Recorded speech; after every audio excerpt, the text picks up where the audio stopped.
Hello అందరికీ. Vote వేయడానికి ఎంతమంది వాళ్ళ హోమ్ టౌన్కి వెళ్ళారు?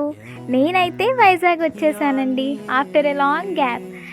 వైజాగ్ స్టేషన్లో అడుగు పెట్టగానే అమ్మయ్య అనిపించింది. ఇంకో కొన్ని రోజుల వరకు ప్రశాంతంగా ఉండొచ్చు అని. అయినా చిన్నప్పటి నుంచి ఇక్కడే పుట్టి పెరిగిన వైజాగ్ మీద ఎప్పుడు ఇంత ప్రేమ అయితే రాలేదండి. ఎందుకో తెలియదు కానీ సిటీ మారగానే వైజాగ్ అంటే ఏదో ఒక ఎమోషనల్ ఫీలింగ్. వైజాగ్ని ఎంత మిస్ అయ్యానో అనిపిస్తుంది. ఈ రోడ్స్ అన్నీ చాలాసార్లు చూసినవే, ఎప్పుడూ తిరుగుతున్నవే అయినా సరే ఈసారి మాత్రం ఏదో డిఫరెంట్ ఫీలింగ్, ఏదో హ్యాపీనెస్. ఎంత బేగా ఇంటికి వెళ్ళిపోతామా అని ఉంది. అయినా ఎంత కాదన్నా ఇక్కడ వైజాగ్లో ఉండే కామ్నెస్, ఇక్కడ ఉండే పీస్ఫుల్ ఎన్విరాన్మెంట్, మెయిన్లీ బీచెస్, ఇవన్నీ ఎక్కడైనా దొరుకుతాయా అండి? అయినా సరే ఎవరూరంటే వాళ్ళకి ఆ మాత్రం ప్రేమ ఉంటుందిలే. ఈసారి మాత్రం నేను వైజాగ్లో చాలా డిఫరెన్సెస్ గమనించానండి.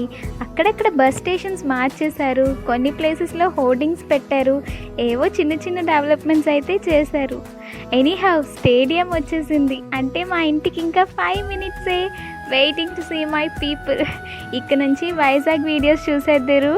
బాయ్.